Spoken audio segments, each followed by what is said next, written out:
and collaborate with specialists to look for GBV risks. Insecure shelters and gender-unaware camp design may increase risks of sexual violence.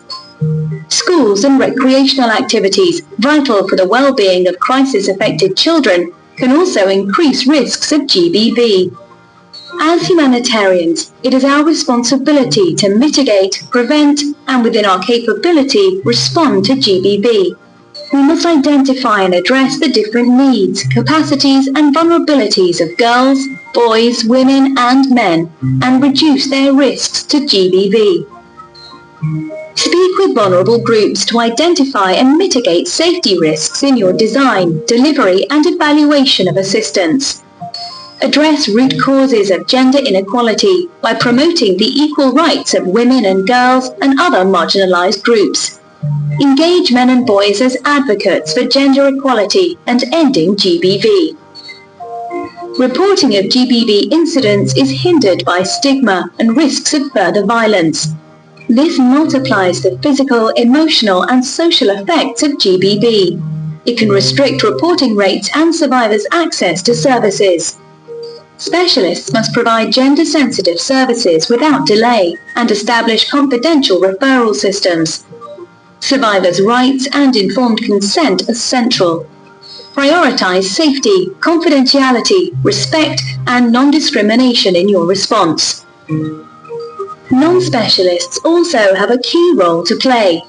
If someone discloses an incident to you, remember to look, listen, and link to information on available support. It is everyone's responsibility to prevent, mitigate, and respond to GBV. Together, we can stop gender-based violence.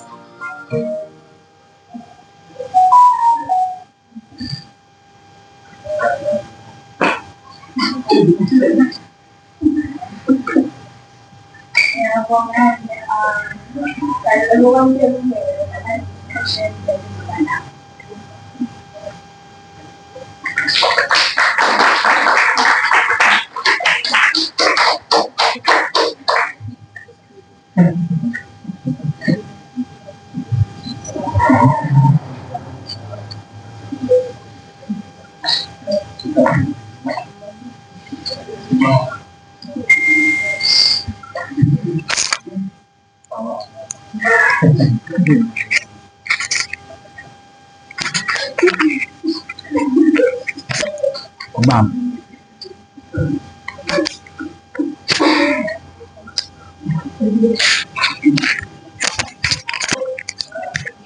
Sanibona mfowethu. Cha futhi ngenxa yesikhathi nakuthi lesihlanu so sizama ukuthi sibe kafishane.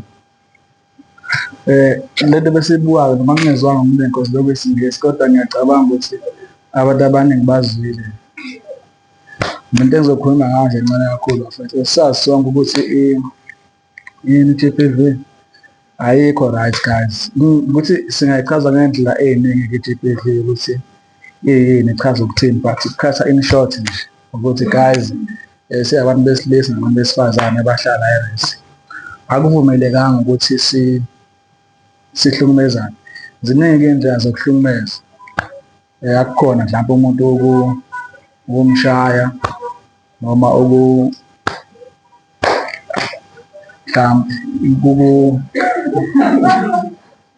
angazi igama i-sexual harassment kanjalo. So yes, so mina kuningi ukuthi engikuzela ngaphambili kuphela ukuthi if ukuthi ukhona onombuzo mayelana nge-GBV into kanjalo abuze mhlawumbe uma kukhona phakathi kwethu ofisa ukushare something noma ofisa ukuphendula abese yaphendula. Ngicabanga mhlawumbe ku-clear. If engekho nombuzo so tetela uFlora wase-11 naye asho ufuna ukusho. If uthi imbuzo ayikho ngilokhu ngiyikhombela nje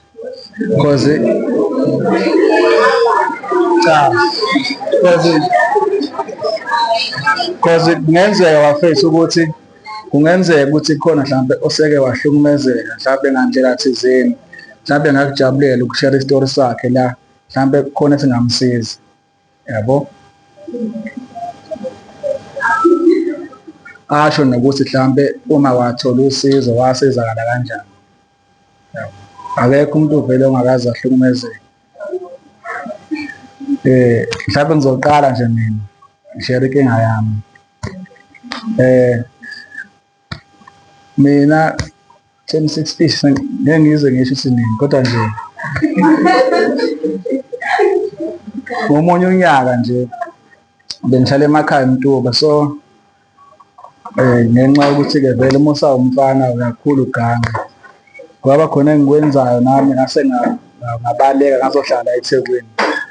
Uma ngizohlala eThekwini sekudala nje ngo-2016-15 kanje, ngazohlala nomima mncane wami ozalwa nomama.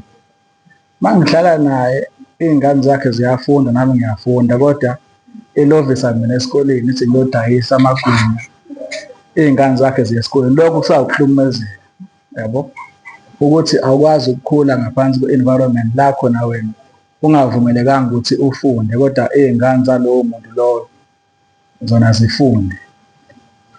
So nala i-res ikhona indlela yokuhlukumezeka engike ngayithola lapha e-201. Ngizoyisho nje because yangizwisa ubuhlungu lapha e-201 nje, umuntu uhlezi ehlukumezeka, uvuswa ngisho ngo-10 kuthiwa akawushawa umoya. Guys, awukho umoya ongakushaya ngo-10 ebusuku, yabo. Ukuhlukumezeka lokho kuhlele erumini lakho kabuhlungu likhokhelayo, uyahlukumezeka. So afethu uma khona nembuzo ngaphansi isandla nje abuze, noma ofisa ukuma la azoshera mhlambe inkinga yakhe, ukuze kuzokwazi ukuthi mhlambe ngo-7 sizokwazi ukuthi sinyakaze. Junior, umbuzo wami mfethu uthi wena umbono wakho njengensika yethu la e-res, ubona ukuthi yiphi indlela esinganciphisa ngayo i-GBV ema-res? i-GBV kuphi? Ema-res. Okokuqala mfethu mina engingazibeka ukuthi njengoba usho ethi ngiyinsekela la e-res, ayikwazi i-GBV ukuphela uma ngabe kusanemihlangano ehlanganisa iy'nsizwa zingayi-attend. Njengayizolo, izolo nomhlangano lapha e-ML, la e-res besiba u-7 abantu behlisa bekhona, bonke bebengekho and asizazi izansi zalakhona. So uyabona ukuthi abantu besifazane bagcine behlukunyezwa yibona abantu abangahlangani ney'nsizwa. Bengayisho la kuhlangana khona iy'nsizwa zizofundiswa, asiphumeni nje sizinsizwa, nawe Junior ubungekho izona sazi isizathu. So asiphumeni sizinsizwa nje siyohlangana ndawonye, because lapha besifundisa ukuthi umuntu wesifazane umphatha kanjani, yini oyenzayo as umuntu wesilisa kumuntu wesifazane. Kushiwo lapho ukuthi abantu besifazane noma asingabafundisi ukuthi baphiwe imali. Ziningi izinto esuke y'khulunywa lapha ezimkhulisayo umuntu wesilisa. Ngizoshela isitori. Khuluma. Kazinhle. Woza phela. Uloqoka lento. Engathanda ngisho kumantombazana. Engingathanda ukuyisho kumantombazana, guys, nenkinga yokuthi into edala ukuthi i-GBV inyuke ukuthi kuyenzeka umfana kupanse akubamba ibele wena unganawo useke-GBV, until mina ngicabanga ukuthi i-GBV ukuthi umfana aze akubeka isandla. So engingathanda ukusho ukuthi if umfana ekupansa nani nelungelo lokumreporta kuthiwa i-part of i-GBV leyo, bese nani bafana nelungelo lokuthi untombazana mayi-abuser noma uku-rape uyi-report, ungacabanga ukuthi just because urisho intombazana ayikho into ekuthiwa i-rape yentombazana. Ngajabule. Ngiyazi ukuthi ngingayijabulela, but guys kwenzeka ukuthi ungarisho ntanga wakho urisho umuntu omdala. So guys, if khona umuntu obonayo ukuthi hayi cha umama omdala singalala naye, part of rape leyo, yabonga, uyayireporta. unelungelo lokuripota i-rape. I-rape ayiphumi kubafana kuphela, iyaphuma abantu besifazane. Angiyakulala nomuntu ona 60 years umngaka then ungayibiza i-rape leyo nto. Thank you.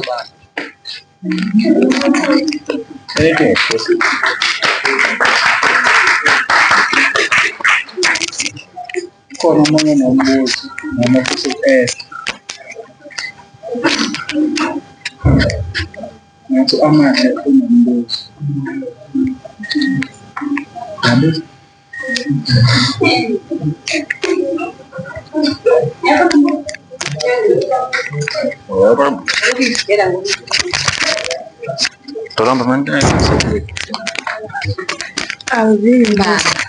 So, umbuzo wami uthi ubona someone ngamreportela. Ngambuza phela. Ngingambuza ukuthi kwenze njani. Ngafonela laba abakhona phela laba. Ngafonela laba phela baka GBV. Ngifone ngithi khona umuntu ohlukumezekile la kodwa akafuni ukukhuluma noma kufanele ama-social worker ngisho ukuthi abamsize. Yabo.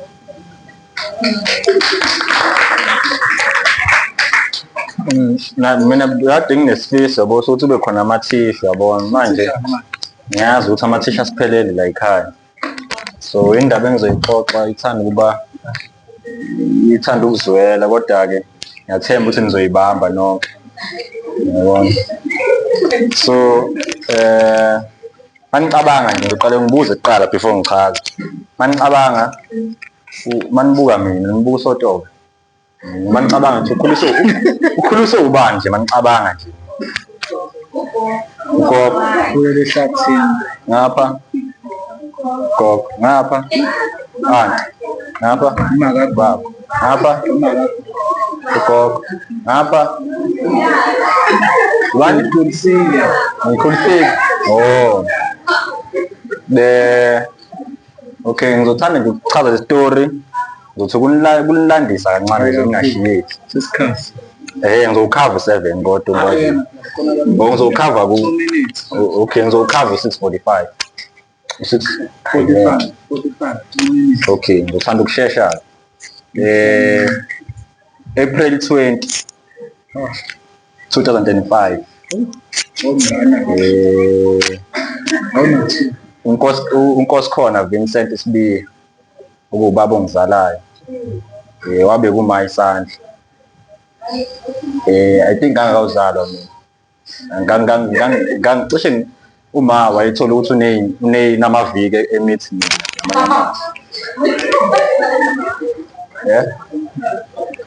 so mayimbeka isandla uma wadecide ukuyokhipha isisu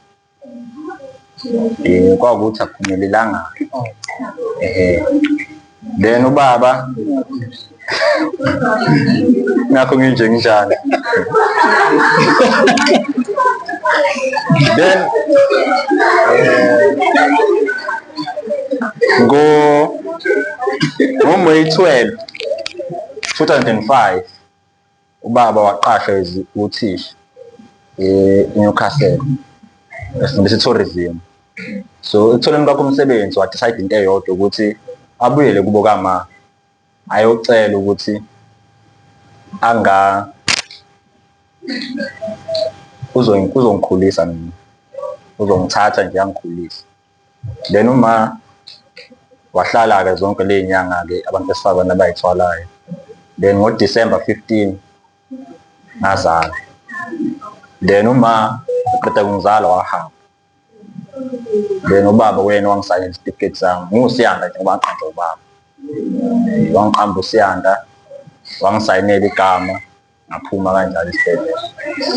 So 20 years later, ingathi 20 years later kahle 18 years later, 2023 December ngiqeda kubhala ama-final grade 12 ngoNovember. Kwawuqala kwami ukubona uma ngangazi ukuthi ngijabule noma ngikwate noma ngikhale noma ngimbuze imibuzo ukuthi wangishiyelani ufuna nokungibulala. Into engayenza ngicabanga ukuthi noma ubani wayesesimeni sami oyengayenza ukamukela ukuthi into eyenza ngaleso sikhathi lesiya engaphezu kwamandla ami. Ayingekho into engangayenza ukushintsha isimo, kodwa ukamukela ukuthi isimo sikanje. Into engayenza-ke mina-ke ngamukela uma azange ngibuze imibuzo eminingi. Into engafuna ukuyenza ngifuna lo thando likama, ngoba ubaba walizama ukulivala uthando lwami. Ngilento engiyo nje noma ningibone ubaba khulisa ubaba from ephuma nami esibhedlela, walahlekelwa umsebenzi, wangikhulisa ngishintsha amaphempasi, aze ngakhula ngaba ngalo. So moral of the story, ngisengakhali. So i-moral of the story kahle kahle into engizama ukuyidlulisa kwabantu besilisa, madoda, ingabalekeli umsebenzi wenu, awubalekeli ijoka lenu madoda. Nangelilodwa ilanga ngingalenzi iphutha lokubeka umuntu esifazane isandla, ngoba umazi ukuthi ucabangani, ngoba ngaba ngikho mina la ngikhona ukuba uma waqhubeka wenza ama-abortion angaphezu kwa-2. So ukuze nawe uyithole esayidini eli-right kuNkulunkulu, ngoba ngiyathemba ukuthi isenzo sababa lesasenza imihlona kaNkulunkulu kulungile, ngoba nakho ngikhona ngiyaphila. So kunina ngiyathemba ukuthi kuyoba isifundo into engiyishera kunina ukuthi noma ngathiwani ungalilahle igazi lakho, lilwele, ungambeki futhi umuntu esifazane isandla, ngoba sikhula emakhayeni angafani, yabona. Ekukhuleni kwethu futhi singabantu esingafani, imizwa yethu ayifani neyabantu besifazane, thina siyashesha ukudlula entweni. Ngoba ngitshela ukuthi uma wangikhipha nge-25 but ubaba wazi wathathe u-12 May ukuthi akhane acabanga ukuthi hey man angazaphinde futhi iviki lelo, uma wayengenza okuningi neviki, yabo. So ungalindi ukuthi ngoba nakho ne-pride bese uyahlala ukuthi athi ngimnye ngoba uyahlala. Yenza okumele ungabe uyakwenza njengobaba, uyazi ukuthi wenzeni. So vuma amaqala akho, vuma ukwamukela isimo sikubeke. Ngeke vele ake futhi uma wengane yakho uzoba unkosikazi wakho, ayikho lento eBhayibhelini, akaze yabhalwa futhi. So ungacabanga ukuthi uma wengane yakho uzoba unkosikazi wakho, kuyenza ukuthi nihlukane ngenxa yezimo zomhlaba, kodwa igazi lakho amathambo lawo siwashiye esiswini ungawakhohlwa, ngoba ikusasa lakho awukuphila kwakho awuyona futhi ovusa umuzi wakho. So sengivala nje madoda, ngiyacela ukuthi ingane zenu, unkosikazi wenu, iy'ntombi zenu, ama-side chick enu, amakhwapha enu, bonke nje ukubona ukuthi kuyahlekisana nawe, ungalinge ulenze iphutha umbeke isandla. Uma uthola ukuthi uyakujolela mshiye, uzomthola okungcono ukudlula yena. Baningi labantu, ungahlala la eThekwini uzombona, ungaphuma uye la ePinetown uzombona, ubona abanye uye la ePietermaritzburg uzombona, uye eGreytown, baningi la bagcwele umhlaba wonke. Akusho ukuthi ngoba nakho bekuphula inhliziyo ngapha kasibanibani uyophinde uphile inhliziyo, qhubeka uyothola omunye, uzomthola konke kuyolunga, ngoba uNkulunkulu konke nokonke akudalele kona ugcina kufezekile ngelinye ilanga. So sengivala nani bantu besifazane nibagada into enitshola nabo, babalekele ngaso sonke isikhathi umuntu onodlame. Umuntu onodlame kwesinye isikhathi akadingeki, udinga umuntu onothando, ngoba udlame kwesinye isikhathi uphuma usuyisidumbu, usufile, awazi nawe ufeleni, ufele umuntu omunye umuzi, awazi uma kuthiwa bese beyakhuluma emngcwabeni wakho, wabulawa isoka lakhe, hayi ayibukeki leyo nto, ngoba uthi ufele ngoba egula. So sengivala nje kini nonke, nibaqaphele abantu enitshola nabo, nibathande futhi, kodwa nibaqaphele. So sengivala madoda, khuphulani amasokisi, idlava sodlama ukushaya abasifazane phezulu kakhulu kulezo. So nciphisana kancane, nciphise, banenkani yebo, kodwa yehlisana. Ngiyabonga.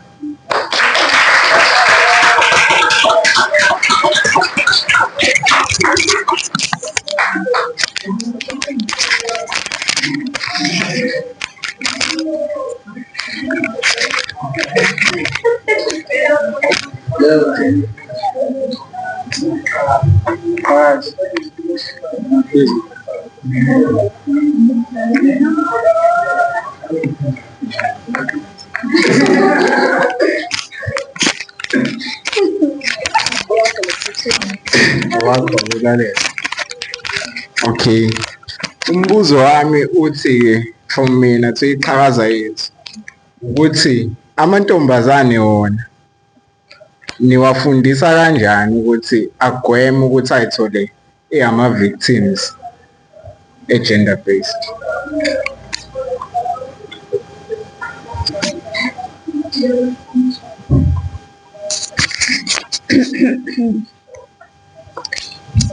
So phendula umbuzo wakho. Ne. So far as iqhakaza asikabi nayo an official event. Yes. But then siyathemba ukuthi nge-1st ka-August njengoba sihleli apha singamantombazane sibaninzi ndiyathemba ukuthi sizophinda sibe khona nange-1st ka-August. But ke I am sure ukuthi there are amantombazane who are aware ukuthi mangabe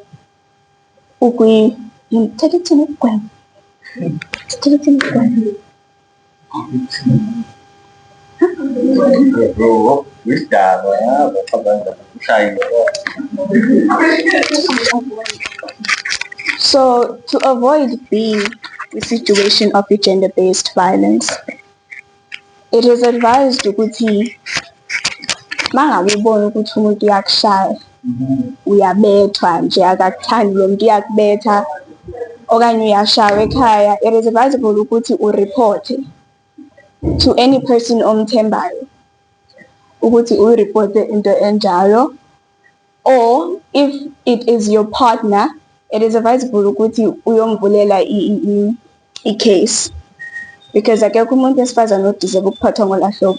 Ekhona nje amadoda apha emhlabeni kungenxa yabantu besifazane.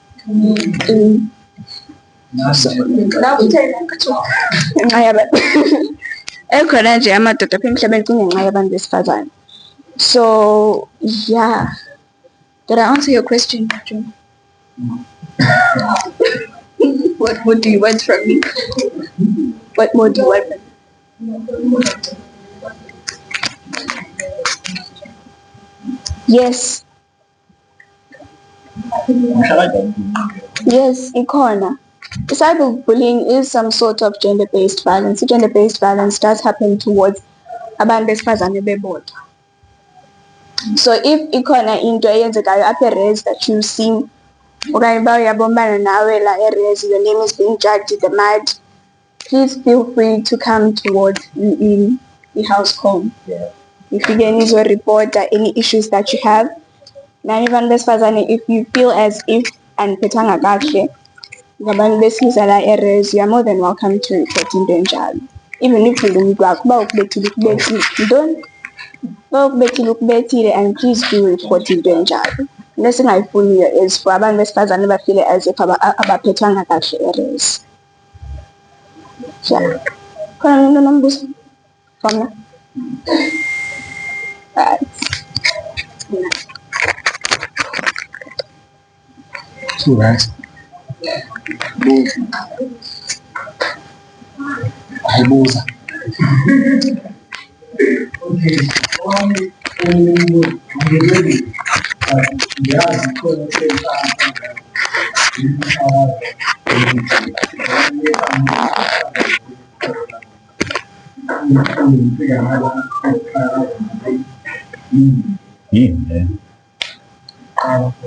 Nanti. So,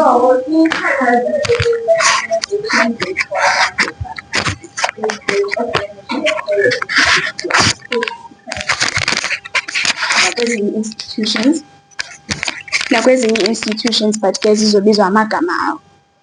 So iqhakaza is a safe space for women to unite, to support girlhood, and to support sisterhood, to support amantombazane in general.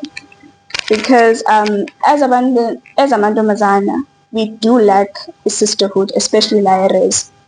We do lack a sisterhood, and umntu ungambona ehamba ajonge omnye kakubi ube ungayazi ukuthi yenziwa yintoni loo nto, but umntu akakuthandi nje. So iqhakaza is an institution that unites amantombazane. You can share the problems that you have erezini yakho regarding abantu besilisa or another girl within erezini yakho. So yeah.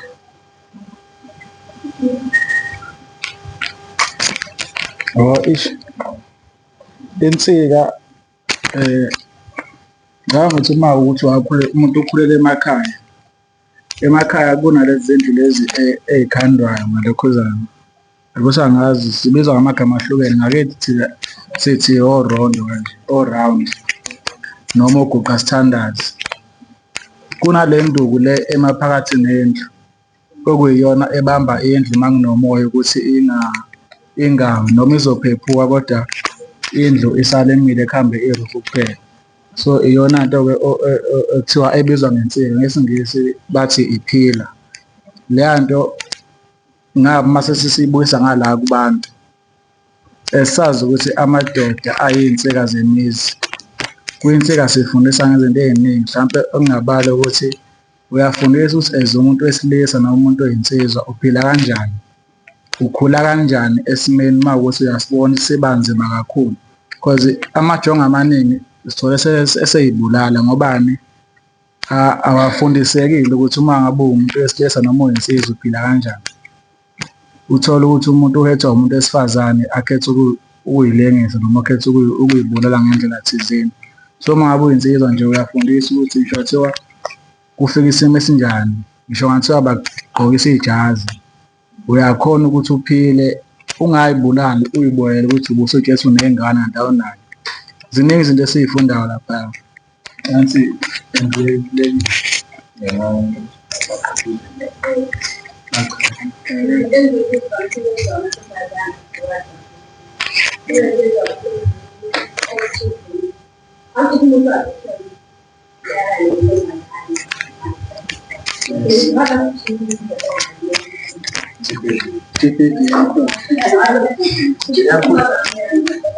okay, yabona kwethu ayikho khona kubuhlungu ukushithela. Kubuhlungu ukushithela kithi ngisiyakhona kangakanani yena ukuthi usushadile. So leya nto noma kusuke ukuthi mhlawumbe usuke zama ukulungisa isimo kodwa awukwazi ukulungisa isimo kunomuntu ozolimala kusasa. Because wena ungajabulela ukuthi ukhiphe umuntu wakho kodwa lo azolala ukuthi yena ngayo. Kwesinye isikhathi leya nto kuyenzeka mhlawumbe uphile 3 days futhi wena usubulele noma ungabulanga isandla sakho kodwa ubulele. Yena lo muntu wakho omfakele nje wazi ngani ukuthi imenzani ngaphakathi. Yeah.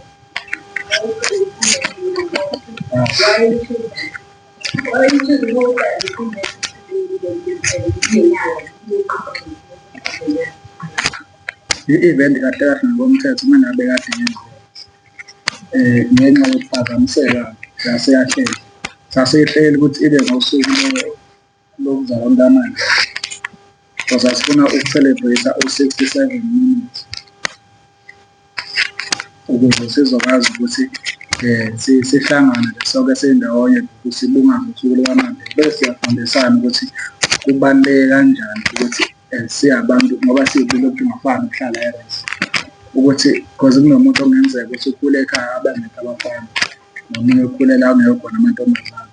Sifundisana ukuthi uyakhona kwezinye izinto adjust ukuphila nazo ukuthi okay la khona abantu besifazane mina bengaphili ukwazi ukuhlala khona umuntu bese owesilisa oyikhulele emakhaya ongazashela afundiseke ukuthi uma ngabe uhlala nebani into yanasenzayo uyaphileka. Umuntu wesifazane ungagcina semzonda noma semhleleka kuyi-part of life kushaya ngaphandle siyamajongo mase kujwayele nabantu besifazane uma ungashela ungaphatheki ungacabangi ukuthi ukhona into engekho right ngayo u-right kuphela nje siyeza isikhathi sakho.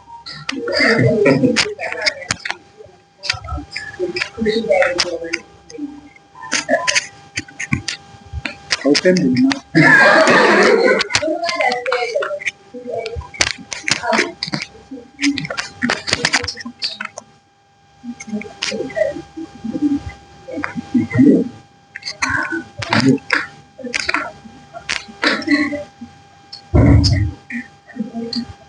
So, as Ulelo said, you were supposed to last week, but due to unforeseen circumstances and plus duties, yes, guidelines on a specific month focus on a topic that covers gender-based violence or that covers equality as a band or as a resident people. So can we just show the date and the month of gender-based violence and raising awareness about crime, gender-based violence and equality. So that is why we chose today.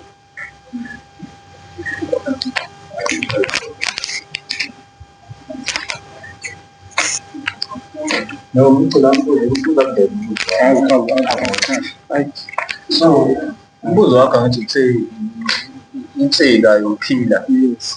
Why photo iphila ngosifazane uma uphila Kusho ba? awunathi nje umuntu wesifazane iphila of sokuphuma No, phela igama elithi iphila azinto efana nawo lento yokuba insizwa yabo noma ukuba ukhona umuntu wesilisa oyinsizwa khona umfana yabo so ukhona umuntu wesifazane mhlawumbe nalaba khona abantu besifazane esebedlule ey'ntweni noma esebenza izinto umuntu wena njengoba uzenze ngalokho ngiyazi mhlawumbe asebedlule ey'ntweni enzima kakhulu yabo nezinto mhlawumbe elanje ngoba selapho khona abantu besifazane abondlayo emakhaya noma la eNSFAS wena yakho uyayiphuza yabo so izinto ozenzayo izona ezikwenza ube yiphila sodwa manje ngiyayiphuza pho benza isibonda ngiyaxoxa but into ekanjalo mfethu yabo ukhona umuntu wesifazane so kubo akekho umuntu osebenzayo akekho umuntu mhlawumbe o-right yabo so le mali ayitholayo kumele adle ayigqokise aphinde acabane nasekhaya kwesinye isikhathi mhlawumbe wena as umuntu wesilisa so kulo muntu wesifazane uyakugqokisa yabo uyakwenza ugcina ususho wena futhi phela hayi nje uyakudla phela madodana ufuna uqala ubhalisa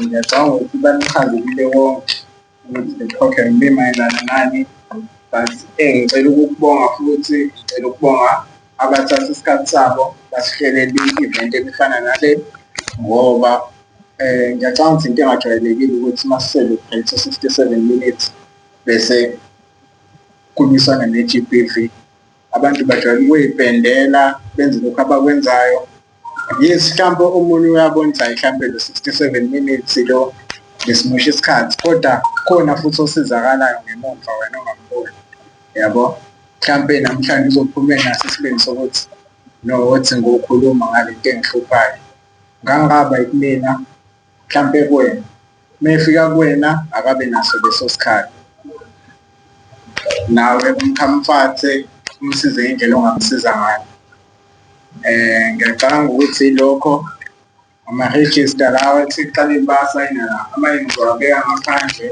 cela ngisayinele siyabonga for ukuthi ni-attendile ngicubeke ni-attende nibe ne-weekend emnandi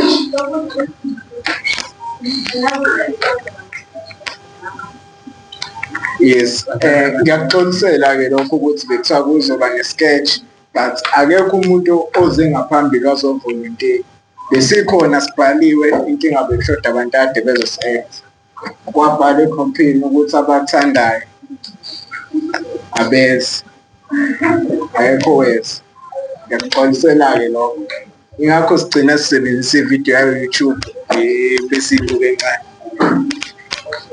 Thank you.